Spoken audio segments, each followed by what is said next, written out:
Maraming salamat po sa mga sumusuporta sa ating munting channel Mitsuki Official. Padonate po sana via GCash. Mga master, salamat. Huwag po sanang e-escape ang ads natin, mga master, salamat. Paki-like, share and subscribe. Maraming salamat and God bless. Kabanata 281. Tumingin si Karen kay Lilibet at mahinang bumantong hininga, hindi kita masisisi dahil ginagamit ka ng pamilya mo. Kanina pa ako pidgel ng hininga nang pumasok ka pa lang sa kwarto.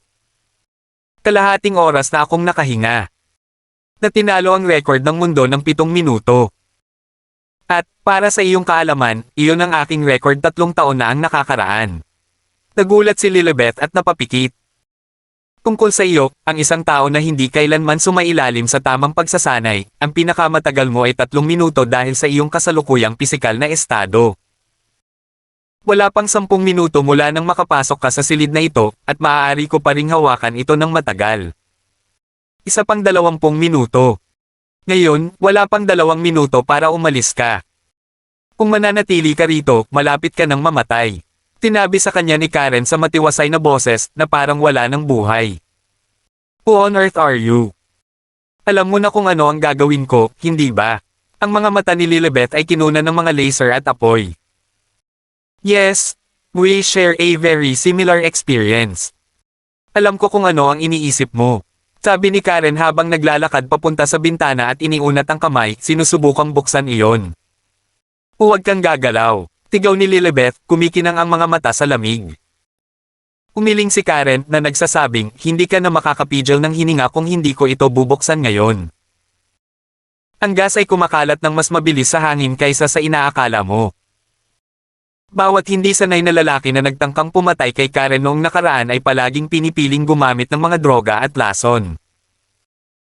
Hindi nagkaroon ng pagkakataon si Lilibet na ipagdamot ang kanyang pagkain o inumin. Kaya naman, halatang gagamit siya ng hangin. Lilibet Daniel, bitawan mo ang asawa ko. Naririnig mo ba ako? Tagot ni Karen, hindi ko siya nakontrol. Sasabihin ko sa iyo ang totoo. Asawa mo ako. Bigla siyang natigilan nang may kumatok sa pinto. Habang naglalakad si Karen patungo sa pintuan, pinigilan siya ni Lilibet gamit ang kanyang braso at inulit, huwag nating gawing madyugo ito. Alam ni Lilibet na hindi siya bagay sa babaeng nasa harapan niya. Gayunpaman, kailangan niyang subukang iligtas si Mark mula rito dahil si Karen ang may kontrol sa kanya. Wala kang lakas at kakayahan para lumaban sa akin ngayon, hindi mo ba alam iyon? Mag-isip ka, matalinong babae. Nilagpasan siya ni Karen at binuksan ang pinto. Si Bettina pala ang nakatayo sa labas. Huwag kang huminga, paalala ni Karen kay Bettina. Tinulyapan ni Bettina si Lilibet na kasimangot. Yam. Biglang bumagsak si Lilibet sa lupa. Napasulyap si Karen kay Lilibet sa balikat at bumantong hininga.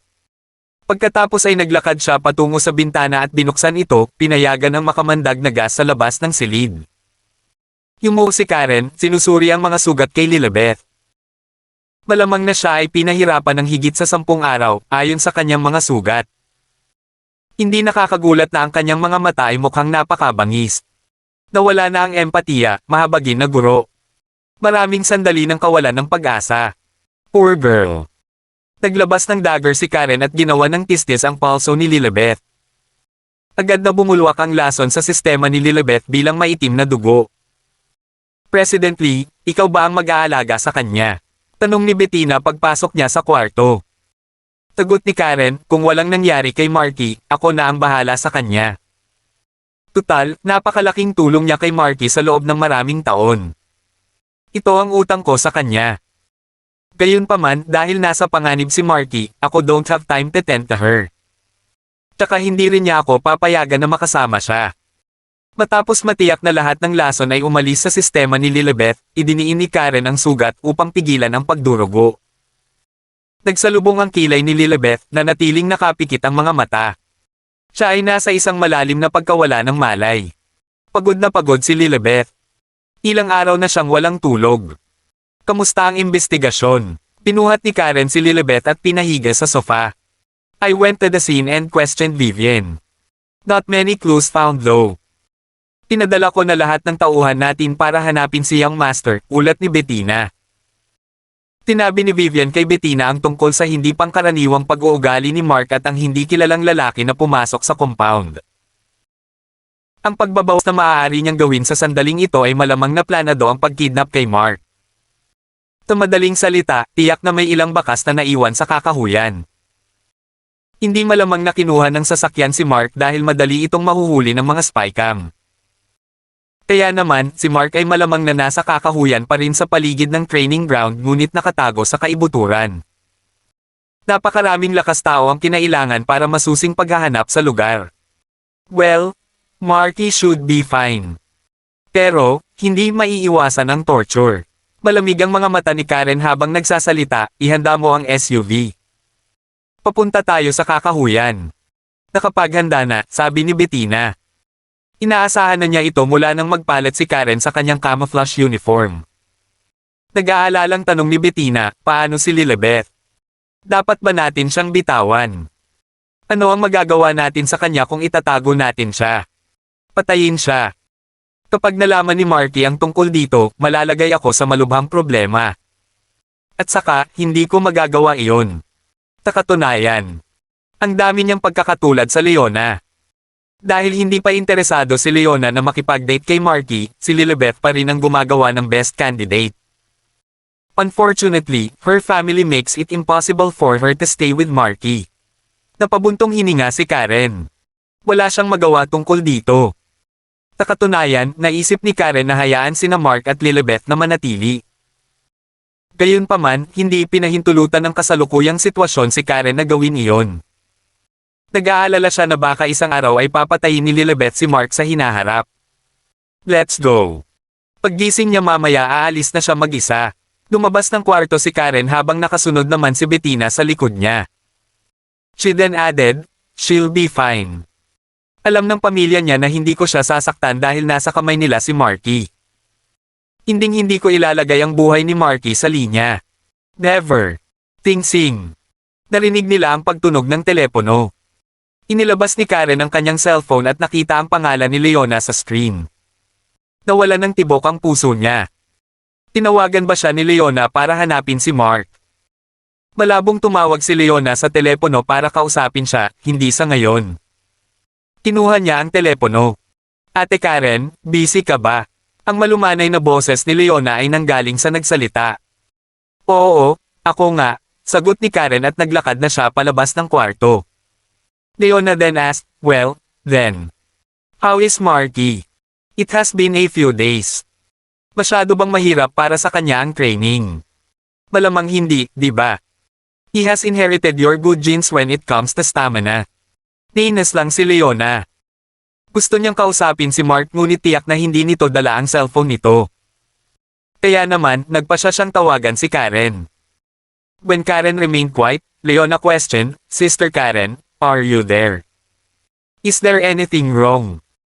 Oo, may nangyari kay Marky, mataimtim na sagot ni Karen. Sige, pupunta ako dyan. Sabi ni Leona at mabilis na ibinaba ang telepono. Matutuwa sana si Karen sa ibang pagkakataon.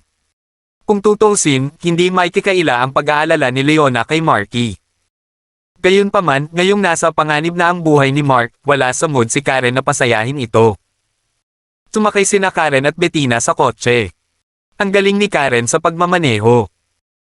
Ang kotse ay tumakbo sa bako-bakong lupain, umaakyat sa bawat bukol sa kakahuyan na para bang ito ay nasa pantay na landas. Hindi nagtagal, nakarating sila sa lugar kung saan kinidnap si Mark. Pinag-aralan ni Karen ang lugar at nagsimulang tukuyin ang kasalukuyang lokasyon ni Mark. Ihanda mo ang eroplano. Aalis na ako sa lugar na ito. Lumabas si Leona sa kanyang opisina at nag-order, at agad na tumakbo ang sekretarya. President Logan, may meeting kayo ni Director Orleans mamayang 2:00. Pagkatapos sa 4:00, kailangan mong pirmahan ang kontrata para sa pagbili ng Dingling Group. Mayroon ka ring isa pang pagpupulong sa Chamber of Commerce sa gabi. Ikaw. Sabay putol ni Leona, ipagpaliban mo sila at ihanda mo na ang eroplano. Pagkatapos, lumabas siya ng gusali sakay ng $20 milyong na sports car. Sa kanyang mahusay na kasanayan sa pagmamaneho at pambihirang mga detalye ng kotse, nakarating siya sa kanyang pribadong paliparan sa loob ng 10 minuto. Agad siyang sumakay sa private plane at tinungo ang training school. Noong nasa eroplano na siya, tumawag ulit siya kay Karen gamit ang kanyang satellite phone para magtanong tungkol sa mga detalye. Matapos malaman na kinuha si Mark sa panahon ng kanyang pagsasanay sa kakahuyan, agad pinag-aralan ang mapa sa paligid gamit ang kanyang tablet. Si Leona ay gumugol ng 3 oras sa hangin at naisip ang ilang potensyal na tagwan ng kidnapper. Si Leona ay kapareho ng opinyon ni Karen, siguradong nasa gubat pa rin si Mark. Buksan mo ang pinto. Isinuot ni Leona ang paraglider. Sa ibaba niya ay ang training ground ni Mark. Oras na para bumaba siya. President Logan, masyadong delikado. Masyadong komplikado ang terrain sa ibaba. Pinaalalahanan siya ng piloto. Batay sa kanyang malawak na mga karanasan, masasabi niyang napakapanganib na pumasok sa masukal na kagubatan na ito dahil sa sari-saring sistema ng lupain nito. Buksan mo ang pinto. Hindi alintana ang pag-uulit ni Leona. Ang piloto ay walang pagpipilian kundi sundin ang kanyang mga tagubilin.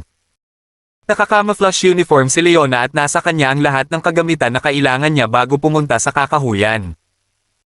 Bumaba siya ng eroplano at dumulas patungo sa kanyang destinasyon sa loob ng ilang segundo.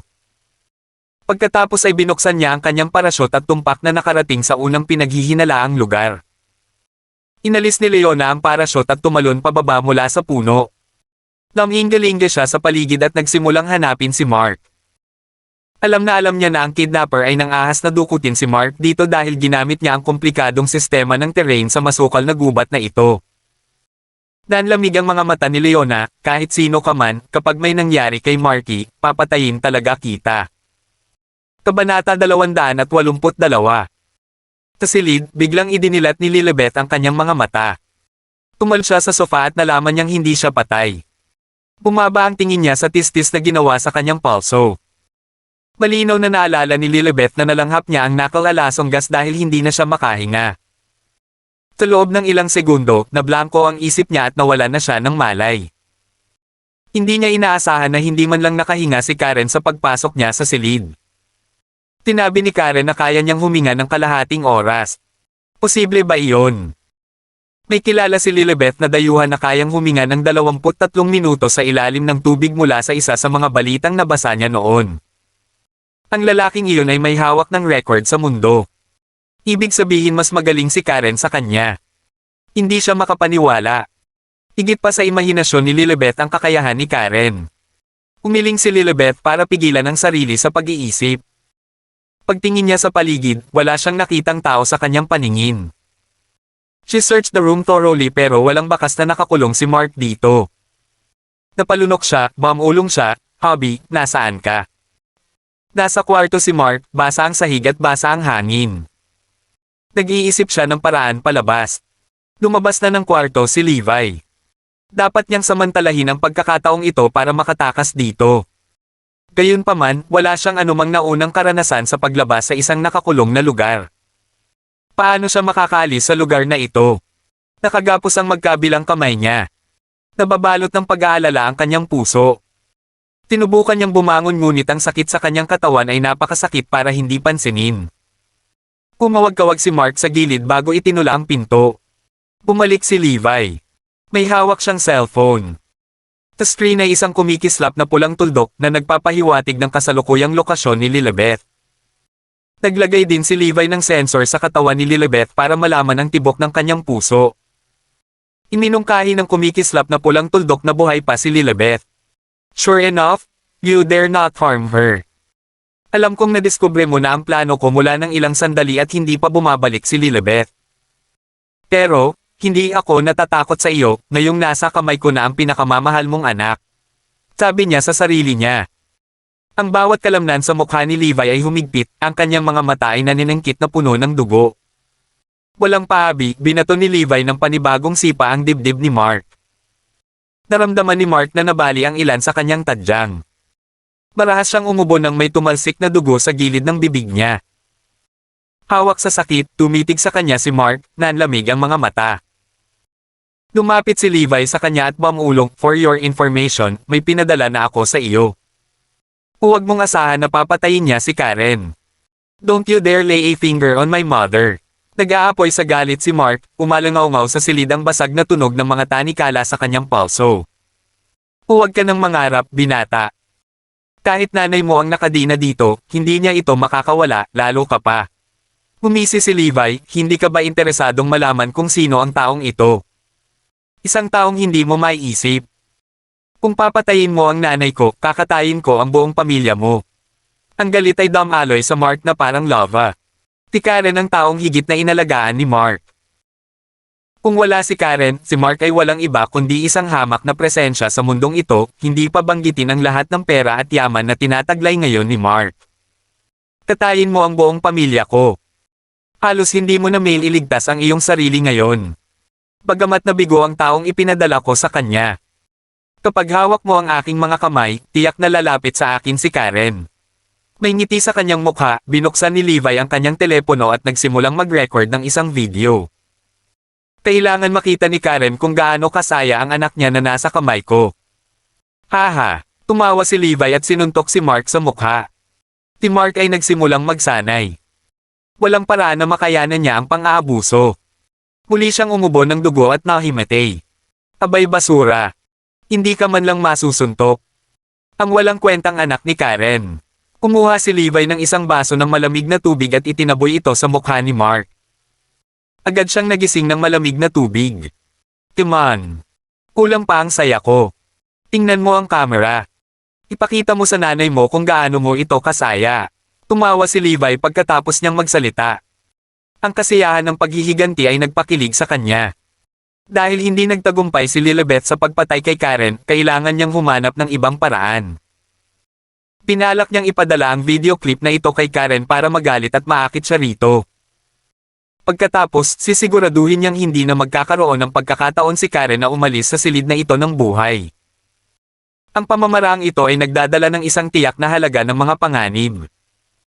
Pagkatapos ng lahat, nagawa ni Karen na mabuhay hanggang ngayon sa kabila ng maraming beses na pagharap sa kamatayan. Dapat maging mas maingat si Levi. Tinampal ni Levi si Mark sa mukha.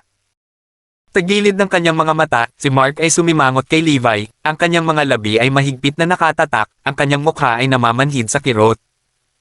Levi muttered with malicious glee, "Don't worry." Lalapit si Karen para samahan ka kaagad pagkatapos kong ipadala sa kanya ang video clip na ito. I will be sure to entertain her myself. Nag-aalala si Mark. Walang alinlangang susundan siya ni Karen kung mapanood niya ang clip na ito. Hindi niya may lalagay sa panganib ang kanyang ina. Ayaw ni Mark na dalhin si Karen sa gulo na ito bilang resulta ng kanyang mapusok na pagkilos. Nawala ang rationality niya nang makita niya si Lilibet sa litrato kanina. Malamang na nagawa niyang umalis dito kung natutunan niya ang ilang mga kasanayan sa pagtakas. Hindi niya dapat kaladkarin si Karen dito. Pagkatapos ng lahat, ito ay kanyang sariling pagkakamali. Gumalaw ang upuan habang si Mark ay gumagalaw patungo kay Levi na nahihirapan. Gayunpaman, napabalikwas siya kasama ng upuan ng malakas na sipa ni Levi. Ngayong nabaligtad na ang upuan, hindi man lang makatayo si Mark.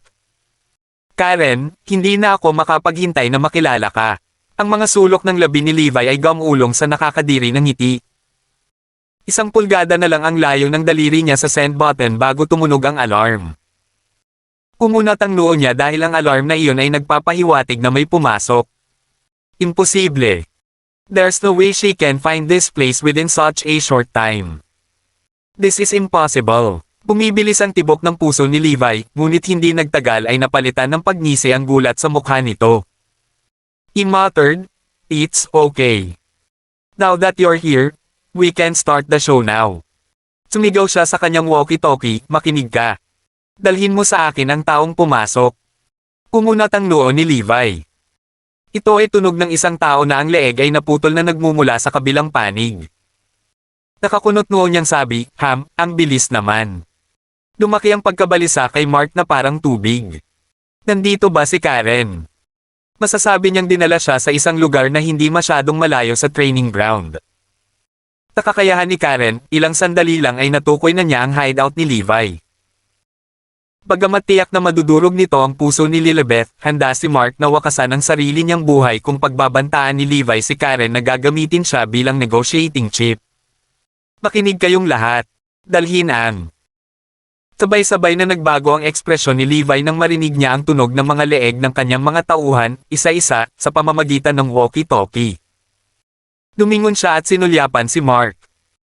Sa dilim, isa sa mga tauhan ni Levi ang nagbabantay sa pinto bago lumitaw ang isang anino at pumutol sa kanyang leeg.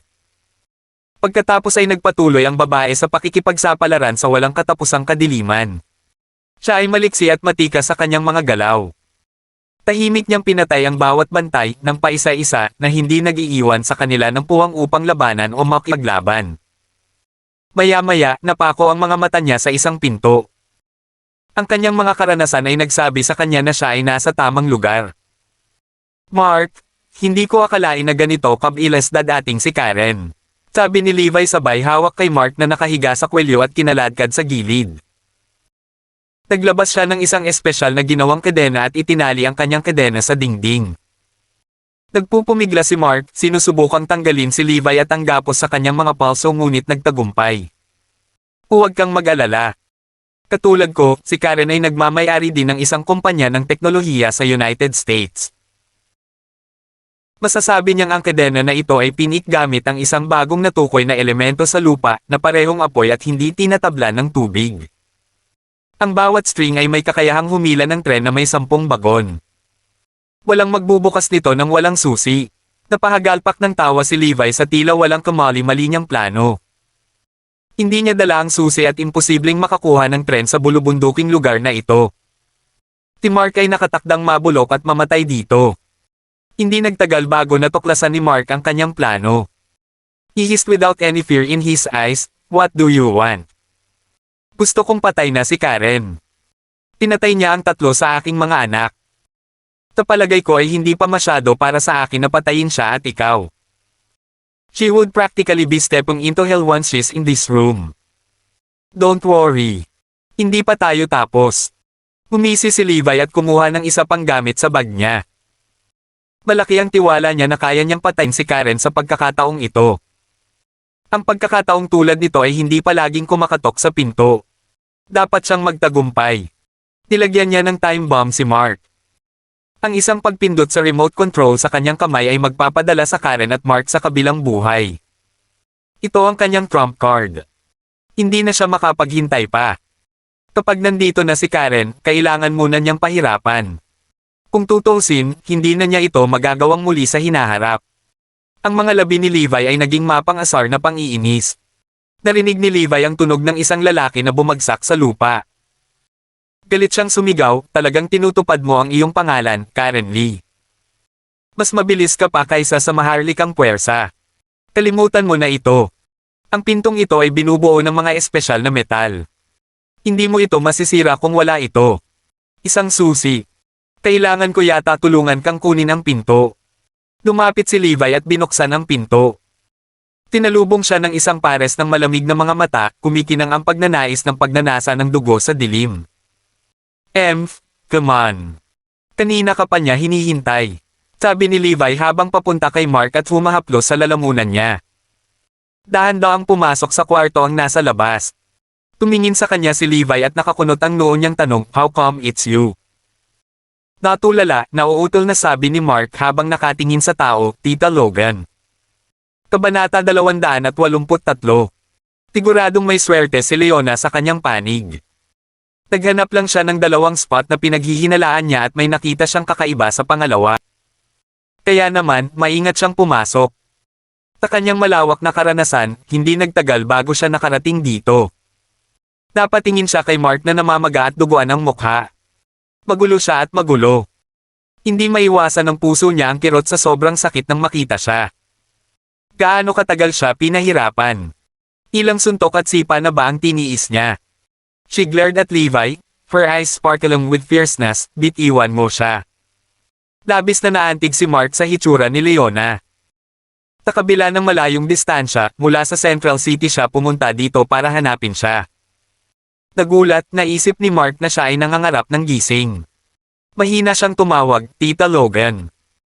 Pumasok si Leona sa silid at inaliw ang kanyang hindi pangkaraniwang nakapapawi na boses, "Huwag kang mag-alala. Ilalabas kita rito sa lalong madaling panahon." Para sa kanya ang nakakaaliw na boses ni Leona. Patuloy kang mangarap. Hindi ikaw ang taong hinihintay ko. Umalis ka na at papatayin kita. Si Levi ay nagbabaga sa galit. Inaabangan niya ang pagdating ni Karen sa silid ngayon na may labis na pananabik. May binalangkas siyang plano sa kanyang isipan na utusan si Karen na saksakin ng kutsilyo ang sarili sa sandaling pumasok siya sa silid na ito. Ito ang pinakaligtas na paraan para patayin siya. Kung hindi, sa lakas ni Karen, baka napaikot niya ang mesa sa hindi inaasahang paraan.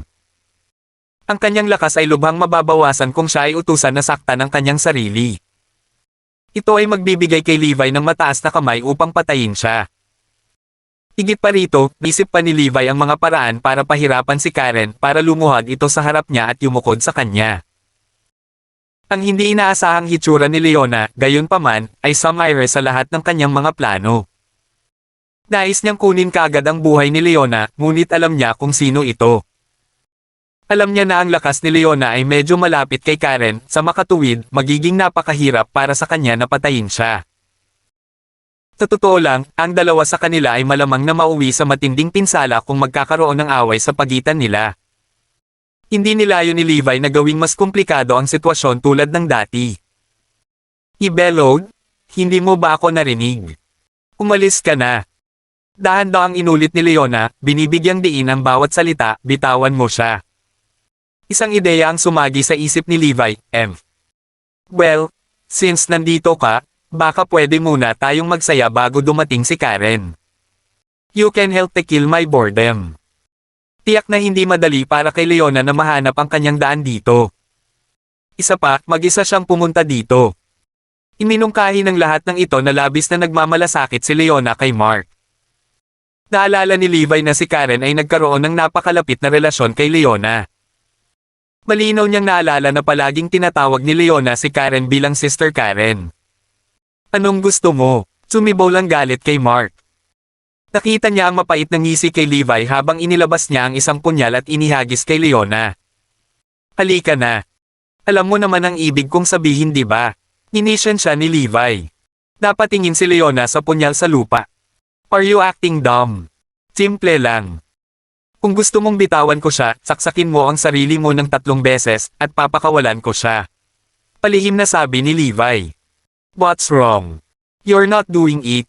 That's easy. Umalis ka na dito at umalis ka kaagad sa paningin ko, patuloy ng matanda. Nanatiling tahimik si Leona. Yumuko siya at pinulot ang punyal. Hindi po. Auntie Logan, hindi po. Nagpumigla si Mark sa kanyang mga tanikala. Pakiramdam niya ay wala siyang silbi na sasaktan ni Auntie Logan ang kanyang sarili para iligtas ang kanyang balat. At the same time, kinamuhian niya si Levi to the core. Paano niya nagawang saktan si Auntie Logan? Si Mark ay nagpupumiglas na parang mabangis na hayop, hindi niya ito papayagang mangyari. Natatakot ka, hindi ba? Patuloy ang panunuya ni Levi sa babae. Pagkatapos, hinawakan ni Leona ang punyal at itinutok sa sarili. Sumigaw si Mark sa galit na boses, Tita Logan, Auntie Logan, huwag mong gawin ito. Hindi niya ako pakakawalan. Nakakulong ako sa mga tanikala at may bombang nakadikit sa akin. Hindi niya.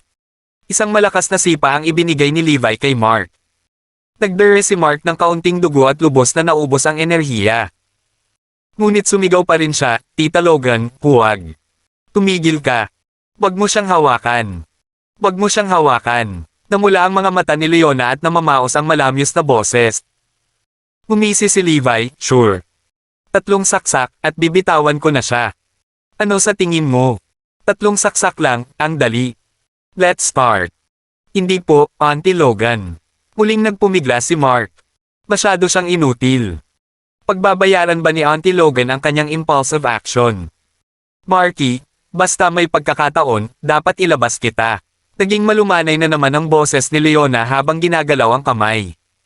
Puff! Ang punyal ay natusok sa kanyang katawan. Hindi man lang kinusat ni Leona ang kanyang mga mata. Umagos ang dugo. Haha, good. Good. Let's continue. Excited si Levi. Isang hindi inaasahang pakinabang kung mapapatay niya si Leona at maaga ang mga ari-arian nito. Tita Logan, si Mark ay parang mabangis na hayop. May nagngangalit na galit sa kanyang mga mata na pulang dugo. Nakaramdam siya ng matinding intensyon na pumatay. Napakabait sa kanya ni Auntie Logan at ngayon ay isinakripisyo pa niya ang sarili para iligtas siya. Hindi na napigilan ni Mark ang sarili, sumisigaw, ah. Inalog-alog ni Mark ang kanyang katawan at itinuwid ang kadena, ngunit walang sino mang makakasira ng kadena, maliban kung sa pamamagitan ng paggamit ng makina. Nang makita ni Levi ang eskarlate ng mga mata ni Mark, sumimangot siya. May namana talaga siya kay Karen. Ang bangis ng mga mata niya na kahit ako ay medyo na-intimidate. Mas malupit pa ang titig niya kaysa kay Lilibet, isip ng matanda sa loob. Pinahusay nito ang kanyang intensyon na patayin si Mark. Kung hindi niya gagawin iyon sa araw na iyon, lalaki si Mark bilang isang makapangyarihang tao at magiging banta sa kanya sa hinaharap. Talagang hindi niya ito papayagang mangyari. Dapat niyang alisin ang lahat ng posibleng panganib. Bilasan mo, pangalawang saksak. Humisi si Levi. Puff. Muling sinaksak ni Leona ang kanyang katawan sa pangalawang pagkakataon. Hindi nagtagal, ang kanyang camouflage na damit ay natatakpan ng pulang-pula na dugo. Puno ng balak na patayin ang matanda sa isip ni Mark. May mga butil ng pawis sa noo ni Leona at mapatla ang mga labi. Pagkatapos ng dalawang saksak, kahit ang mga sumailalim sa propesyonal na pagsasanay ay hindi makayanan. Well, may isa pang saksak. Tutuperin ko ang pangako ko. Pagkatapos ng pangatlong saksak, hahayaan ko na siya, isang saksak na lang. Oo, bunutin mo ang kutsilyo at saksak ulit. Gaano ba kadali iyon? Panunuya ni Levi. Sarap na sarap siya sa dalawang saksak. Malaki ang lakas ni Leona at espesyal ang kutsilyong ginamit niya. Ito ay mas matalas kaysa sa isang talam. Ito ay tumago sa balat sa isang bahagyang pagpindot. Tita Logan? Stop! Stop! Paos ang boses ni Mark. Marky, sandali lang, ilalabas na kita. Malumanay nang umiti si Leona sa kanyang maputlang mukha. Tumingin siya sa punyal at may dugo ito. Puff! Nakapansin-pansing lakas, itinutok ni Leona ang punyal sa kanyang katawan. Nanginginig ang katawan niya at napaluhod siya sa kalahating tuhod. Tumutulo ang pawis sa kanyang noo sa lupa at namutla ang kanyang labi. Malamlam ang kanyang magagandang mata at nabawasan ang karaniwang kislap nito. Ginawa ko. Hayaan mo siya, mahinang sabi ni Leona. Haha. Leona, oh, Leona, akala ko ba matalino ka since medyo matagal na kayo ni Karen, but how disappointing, you are so stupid. How can I let him go? Haha, idiot, sarcastic na tawa ni Levi. Napakagatlabi si Leona at nahiga sa lupa, umaagos ang dugo. She muttered, you. Let him go. Hindi ko siya bibitawan. Kailangan ko siyang patayin. Haha, umisi siya. Auntie Logan. Ang mga mata ni Mark na pulang dugo ay kumikinang na may layuning pumatay. He roared at Levi, makinig ka dito, jerk. Papatayin ko talaga buong pamilya mo. Lahat kayo. Tinampal ni Levi si Mark sa mukha. Namanhid ang mukha ni Mark at dumura siya ng dugo. Gayunpaman, nagpatuloy siya, papatayin ko ang iyong buong pamilya. Sumakit ang puso ni Mark dahil kay Auntie Logan. Nagmamatigas ka pa rin ba? Ngumuso si Levi. Napatingin siya kay Leona. Ang babaeng ito ay naghihingalo, kaya walang dapat ikabahala. Umiti siya at kinuha ang kanyang cellphone para ipadala ang video kay Karen. Halika dito. Hinihintay kita. Tumawa si Levi. Tita Logan, huwag kang pumikit. Huwag. Umungol si Mark. Masyadong maraming dugo ang nawala kay Leona at lumuluha ang talukap ng mata. Ipipikit niya ang kanyang mga mata anumang oras na nangangahulugan ng kamatayan. Marky, mahinang sabi ni Leona. Haha, 3 saksak.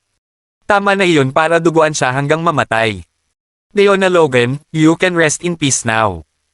Aalagaan kong mabuti ang ari-arian ng pamilya mo para sa iyo. Humisi si Levi habang ipinagpatuloy ang paghihintay kay Karen. Darating si Karen pagkatapos niyang matanggap ang balita. Sa oras na iyon, gagamitin niya ang parehong taktika para hayaan si Karen na saksakin ang sarili ng 3 beses. At pagkatapos niyang damyugo ng husto, kikilos siya. Tita Logan. Umungol si Mark. Napapikit si Leona. Nasa malalim na dalamhati si Mark. Ang pagiging impulsive ba niya ay nagbuwis ng buhay ni Auntie Logan. Yung ngiti niya, yung lamang niya, yung Nagpupumigla si Mark na parang baliw. Siya ay nasa matinding paghihirap. Paano ito nangyari? Inaasahan ni Mark na panaginip iyon, kaya hindi na mamatay si Auntie Logan, hindi na.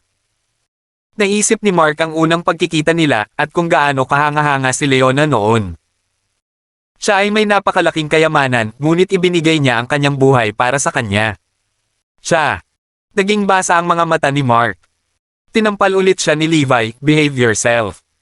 Pagdating ni Karen, hahayaan ko kayong magsama ulit. Haha. Tinitigan siya ni Mark gamit ang kanyang dugong mga mata at dumura, papatayin ko ang iyong buong pamilya. Wala sa inyo ang makakatakas. Wala. Kabanata 284. Taunang pagkakataon, nagkaroon ng ideya si Mark na patayin ang buong pamilya ng isang tao. How dared Levi treat Auntie Logan like this?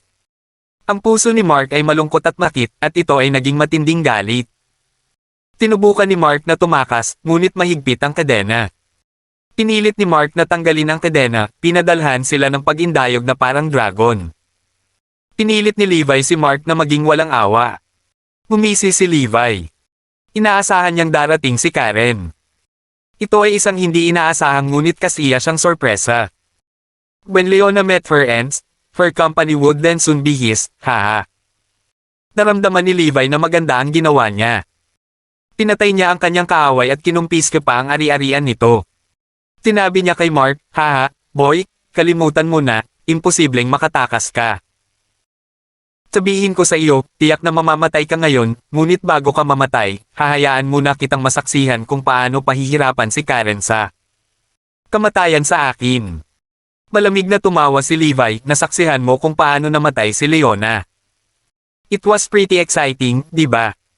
Haha, masyadong bobo tong babaeng to. She actually believed my words. Biglang namula ang mukha ni Levi sa sobrang takot. Base sa kanyang reaksyon, nabaril siya ng isang bagay na tila isang dart. Ang lakas ng loob mo. Napasigaw si Levi, nakatingin sa kanyang braso at nakitang may nakabaon na punyal. Hindi ba't ang punyal na sinaksak ni Leona sa sarili niya ngayon lang? Paano kaya? Napalingon siya at agad na nagalit. Bigla. Isang figure ang sumugod sa kanya at sinipa siya ng kanyang mahabang binti. Galit na ungol ni Levi. Bang! Siya ay ipinadala na lumipad parang basura. Marahas na umubo ang matanda. Natigilan si Levi. Tinakpan niya ng kamay ang dibdib niya at umubo ng matindi. Halos matamba siya sa sipa. Hindi ka namatay. Ang dahilan kung bakit siya nabigla ay ang taong sumipa sa kanya. Ngayon ay si Leona, na dapat ay namamatay. Paano ito magiging posible? Paano pa siya magkakaroon ng lakas pagkatapos ng 3 saksak? Tiningnan ni Mark ang malamig na mukha ni Leona at nagulat siya. Pakiramdam niya na nanaginip siya. Auntie Logan, okay ka lang. Not a big problem. Natuto ako ng human anatomy, kaya alam ko kung saan sasaksakin at I minimize ang injury, sabi ni Leona. Mapatla pa rin ang labi niya. Tila ang 3 saksak kanina lang ay nakagawa ng malaking pinsala sa kanyang katawan. Gayunpaman, ang kanyang pisikal na lakas ay napakahusay, kaya't natitiis pa rin niya ang mga ito. Tinamantala rin niya ang pagkakataong ito para saktan si Levi. Kung hindi, walang pagkakataon. Tita Logan, akala ko ngayon ka lang patay. Sa sobrang saya ni Mark ay muntik na siyang umiyak. Nakita na lang niya si Leona na malapit ng mamatay. Halos maduraj ang puso niya. Hindi ako mamamatay hanggat hindi kita na ilalabas. Konting panahon na lang, ilalabas na kita agad, malumanay na sabi ni Leona. Umaasa si Mark na wala nang mangyayaring ganoon. Hindi niya dapat hayaang may mangyari sa isang babaeng nagtrato sa kanya ng maayos. Nagpasya si Mark na mula sa sandaling iyon, pakikitunguhan niya si Leona ng hindi pangkaraniwang mabuti, iyon ay kung makakalabas sila ng buhay ngayon. Sige. Ngumisi si Levi. Tumayo siya ng tuwid at hinugot ang punyal sa braso niya. Niloloko kita binibini. Ibigay mo sa akin ang susi. Tinitigan siya ni Leona at sinabi sa malamig na boses. Susi. Tumawa siya ng malakas. Nakayanan pa niya ang sipa ni Leona. Kung tutuusin, ang kanyang kakayahan sa pakikipaglaban ay maihahambing kay Karen. Walang dapat ikatakot kay Leona. Bakit hindi ka lumuhad at humingi sa akin ng susi? Ngumisi si Levi. O saksakin mo ulit ang sarili mo ng 3 beses, siguradong tutuperin ko ang pangako ko ngayon. Ano sa tingin mo? Humph, tanga ka ba? Hindi mo ba nakita iyon? May bomba sa kanya. Mamamatay siya sa isang click lang. Ng daliri ko. At mamamatay ka rin. Umiling si Leona. Then, she looked at Mark and her beautiful eyes were gentle. Marky, natatakot ka ba?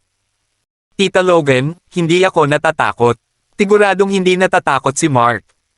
Matagal na siyang pinahirapan ni Levi, pero hindi man lang siya nagpakita ng kahinaan. Hindi siya natatakot sa kamatayan. Namutla ang mukha ni Levi. Kung pinindot niya ang button, siguradong mamamatay si Mark. Ngunit nangangahulugan din ito na hindi rin siya makakatakas sa kamatayan. Siyempre, hindi niya pipigilan.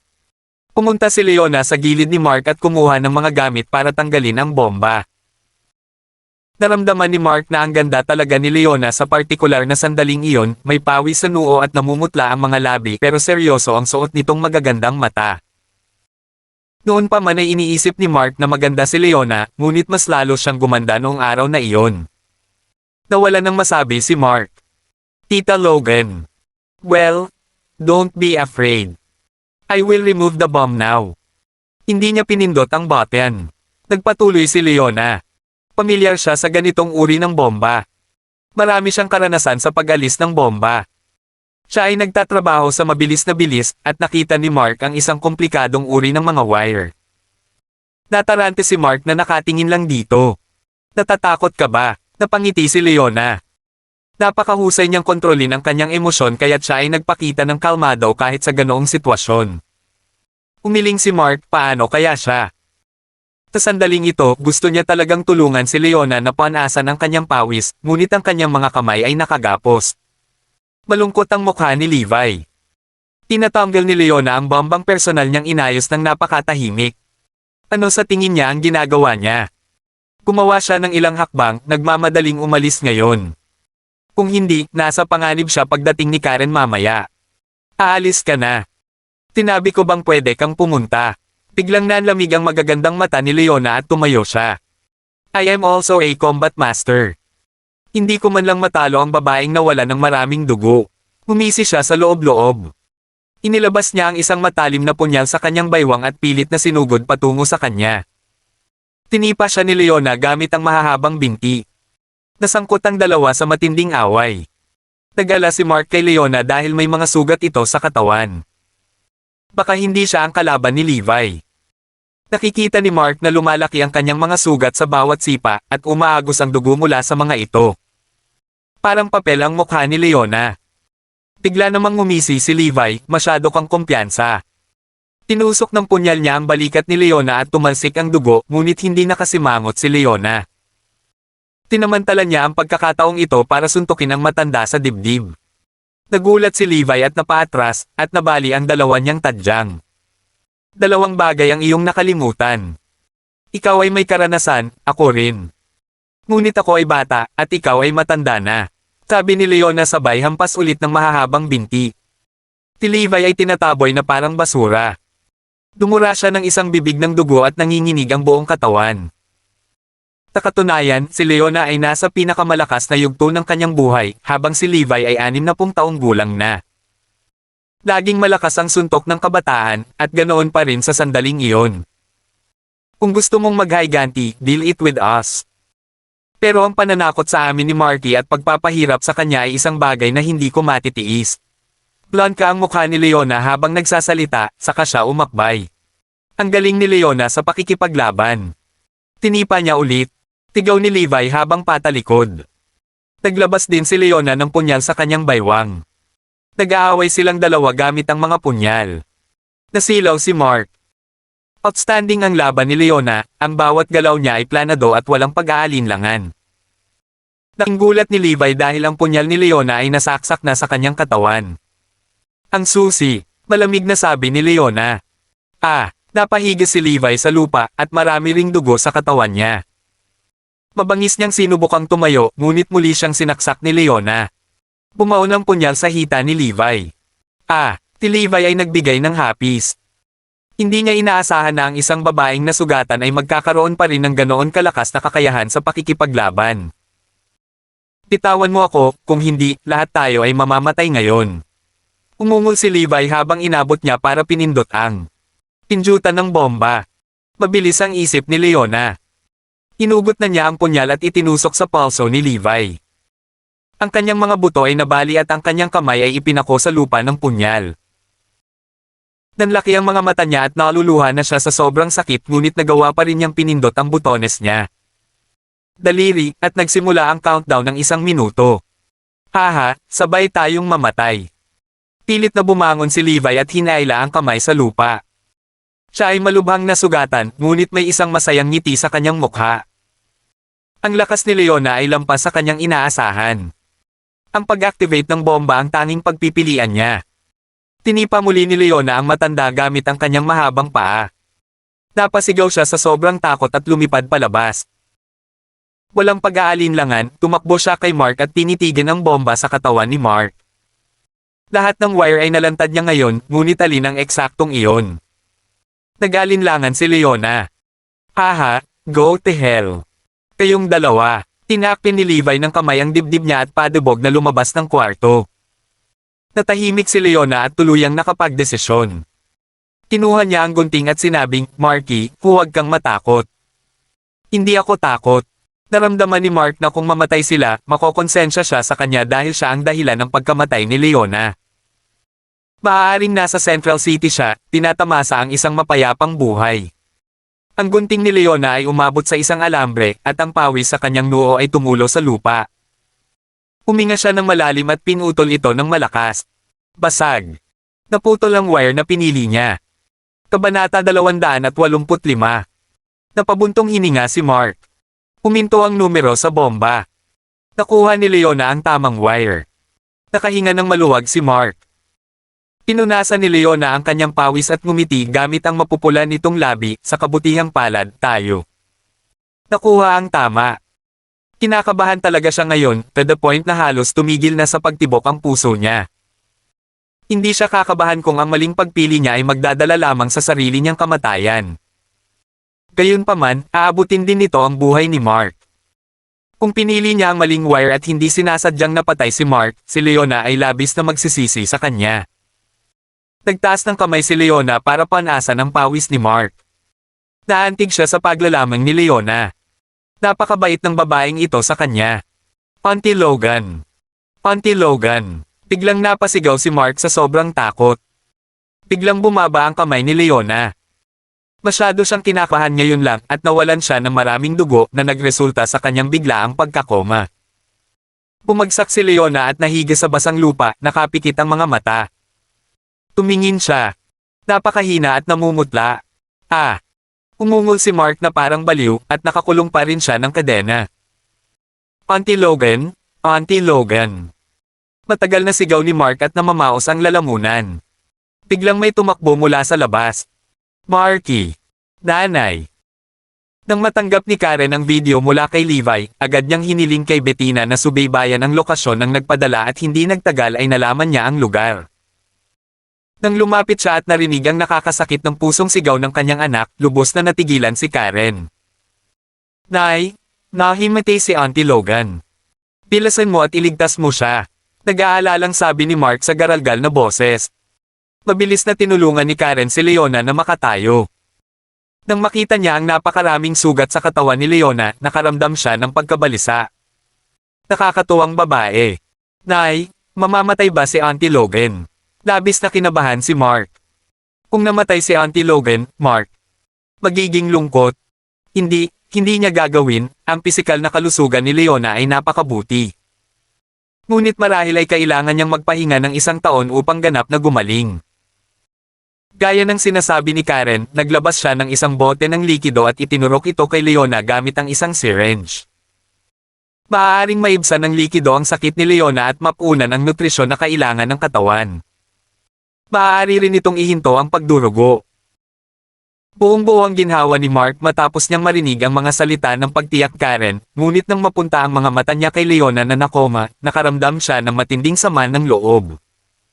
Pakiramdam niya ay sobrang inutil siya.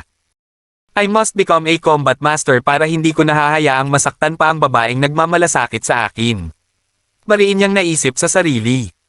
Inilagay ni Karen si Leona sa lupa at hinaila ang kadena ni Mark gamit ang kanyang kamay. Kumunat ang noo niya at bumulong, "Isn't this the latest kind of metal? How dare you lock my son with this thing? You're risking your neck." Sa oras na ito, may pumasok mula sa labas. Tibetina iyon. May hawak siyang punyal sa kanyang kamay, at may mga bahid ng dugo. President Lee, pasensya na, nakatakas na ang lalaki. Iniyuko ni Bettina ang kanyang ulo. Pagdating nila kanina, nakita nila si Levi na papalabas. Hiniling ni Karen kay Bettina na habulin siya, ngunit alam niya ang lugar tulad ng likod ng kanyang kamay. Bagamat nagtagumpay si Bettina na saksakin siya, nagawa pa rin niyang makatakas. It's fine. He was ranked top 30 in the world in martial arts noong bata pa siya. Normal lang sa kanya na mag-manage ng pagtakas. Umiling si Karen. Hindi bababa sa Bettina ay hindi nasugatan. Nakita ni Bettina na nakoma si Leona at pinahirapan si Mark. Malakas ang pagnanais niyang magmadaling lumabas para sundan muli ang matanda. Naglabas si Karen ng isang pares ng mga lagari na gawa rin sa isang bagong uri ng metal, ngunit hindi siya sigurado kung ang lagari ay kasing tigas ng kadena. Kaya lang niyang subukan. Siya ay nagsimulang maghiwa ng masigla at mayroong isang malupit at nakakatang na tunog na nagmumula rito. Ito ay epektibo. Bagamat kasing kapal lang ng isang daliri ang kadena, humigit kumulang kalahating oras ang ginugol ni Karen sa pagputol nito. Salamat ina. Nabawi ni Mark ang kanyang kalayaan. Hindi na niya hinintay na buhatin si Leona at nagmamadaling lumabas. Gusto niyang dalhin si Leona sa ospital sa lalong madaling panahon. Pagkatapos, nawala siya sa paningin kasama si Leona sa kanyang mga bisig. Nagulat si Bettina at tinanong niya, "Na in love ba siyang master kay Leona?" "Hindi ko alam." Nakahinga ng maluwag si Karen. Buti na lang at maayos si Mark. Malamig ang boses ni Karen nang muling magsalita, "Find that man right now. How dare he do this ta? Aking anak na lalaki. Tiyasatin ang lahat ng malinaw." "Oo, haharapin ko kaagad." Hindi rin bibitawan ni Bettina ang taong iyon. Tinabi niya, kung gayon, magpapatuloy ba ang young master sa kanyang pagsasanay? Sa tingin ko, ang young master ay malubhang nasugatan. Marky will continue training. Leona's injury has stimulated his fighting spirit. Nag-walk out si Karen. Sumunod naman si Bettina sa likod. Nagulat si Karen. Pinuhat ni Mark si Leona hanggang sa makarating sila sa parking. Patuloy na hinawakan ni Mark ng mahigpit ang kamay niya nang nasa sasakyan na sila. Wala siyang pakialam kung si Leona. Nararamdaman niya ang kanyang paghawak, ginagawa lang niya ang kanyang bahagi. Napangiti si Karen. Pinuksan ni Leona ang kanyang mga mata at nagising. Na-award siya ng training school.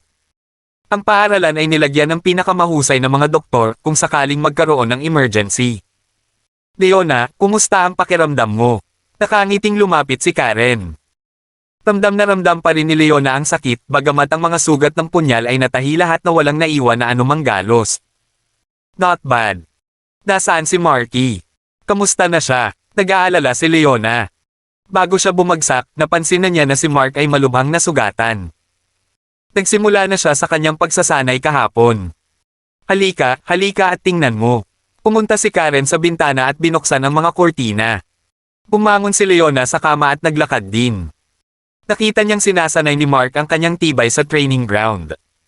Ang nagliliyab na araw ay nakinis na sa balat ni Mark. Pagkatapos ng ilang araw ng pagsasanay, kasama ang katotohanan na si Mark ay regular na tumatakbo, nagsimula na ang kanyang mga kalamnan. Bahagyang natigilan si Leona. "Gusto mo bang tumingin pa ng ilang sulyap?" Tanong ni Karen. Nagulat si Leona at mabilis na naintindihan ang ibig sabihin ni Karen. "Ate Karen, masyado pang bata si Marky. Hindi tayo bagay sa isa't isa." "Well, you can think about it yourself. Anyway, if you change your mind one day, you can tell me anytime." Pagkatapos ay idinagdag ni Karen, "Salamat sa pagligtas sa kanya sa pagkakataong ito, kung hindi. Yun ang dapat kong gawin. Paano ko hindi ililigtas si Marky kung nasa panganib siya?" Sagot ni Leona. Then, she commented, "Well, sipag talaga si Marky. Pinanood ni Leona habang nagsasanay ang bata at naramdaman niyang medyo nagbago ito. Lalo na ang kanyang mga mata, ang titig sa mga iyon. Maging matatag at determinado. Masaya si Leona para sa kanya. Noong wala kang malay, nanatili si Marky sa tabi mo buong gabi. Nakita ni Karen ang lahat. Pagkatapos niyang buhatin si Leona sa ward, kanina pa siya naghihintay sa labas, nag-aalala kay Leona at ayaw kumain ng kahit ano. Nagulat si Leona. Bakit hindi siya natulog? How tired it must be to stay with me one whole night. Muli niyang nilingon si Mark gamit ang magagandang mata. Nagte-training pa siya. Humihingal na ang ibang mga estudyante, ngunit nagpatuloy si Mark. Biglang ngumiti si Leona. Little tanga, dapat nakatulog ka na. Karen Markled, kailan ka babalik? Gusto mo bang manatili dito ng ilang araw? Sige, mananatili ako dito ng ilang araw. Inawi ni Leona ang kurtina. Dahil nakalabas na siya, hindi na nagmamadaling bumalik. Natapos na ang group training sa loob ng 10 araw. Malaki ang natamo ni Mark at ang kanyang tibay ay lubos na napabuti. Naisip ni Mark na napakadali para sa kanya na makipag-away kay Larry ngayon. Pagdating ng susunod na araw, personal siyang tuturuan ng kanyang ina ng mga kasanayan sa pakikipaglaban. Inaasahan ito ni Mark. Siya ay nagsasanay ng husto upang maging mas malakas at maprotektahan ang mga mahal niya. Siya mismo ay maaaring masaktan, ngunit tiyak na hindi siya papayag na masugitan ng babaeng nag-aalaga sa kanya. Alam ni Mark na nagising na si Leona. Nakahinga siya ng maluwag, ngunit halos 1 buwan nang nawawala si Lilibeth. Saan siya nagpunta? Kinulong pa ba siya ni Levi? Nadama ni Mark na dapat siyang pumunta at humingi ng sagot sa kanyang ina. Isa pa, nagpa siya si Mark na dapat niyang patayin ang buong pamilya ni Levi. Pumunta si Mark sa kwarto ng kanyang ina. Ma, may balita ka ba kay Lilibeth? Tanong agad ni Mark pagkapasok niya. Napabuntong hininga si Karen. Tinuri niya ang surveillance video ni Lilibeth na umalis sa lugar noon at nalaman niyang kinuha siya ni Levi. Iniimbestigahan ito ni Karen sa lahat ng oras, ngunit wala pang bakas. Marky, hindi kasing simple nang iniisip mo si Lilibeth. Nadama ni Karen na dapat niyang ipaliwanag ito sa kanyang anak. Ma, bakit ganyan ang iniisip mo? Hindi maiwasang magtanong ni Mark. Si Lilibeth ay napatigil si Karen sa kanyang sinabi. Pakiramdam niya, kapag sinabi niya kay Mark ang tungkol dito, mawawalan siya ng tiwala at mawawalan ng gana. I've seen her. She's fine. Don't worry. Nagbago ang isip ni Karen sa huli. Ma, kailan mo siya nakilala? Nagulat si Mark. Ilang araw lang ang nakalipas, hindi ko akalaing si Lilibeth ang bagay sayo. Tinimulang hikayatin ni Karen ang kanyang anak. Ma, mahal ko si Lilibeth. Seryosong-seryoso si Mark habang nagsasalita, Ma, nasaan si Lilibeth ngayon? Sabihin mo, pupuntahan ko siya. I am not sure of where she is for the time being, but don't worry, Marky. I will try my best to find her. Sabi pa ni Karen, Marky, may ipapakilala akong babae sayo. Magkakasundo kayong dalawa. Sasabihin ni Karen kay Mark na ang karakter ni Leona ang pinakaangkop para sa kanya bilang kanyang kapareha sa buhay. Ito ay isang bagay na mas naging tiyak ni Karen. Kung makakasama ni Leona si Mark, sobrang saya ni Karen. Ngunit si Leona ay walang intensyon na makipagrelasyon kay Mark sa ngayon, kaya't si Karen lamang ang maaaring humiling kay Mark na magkusa.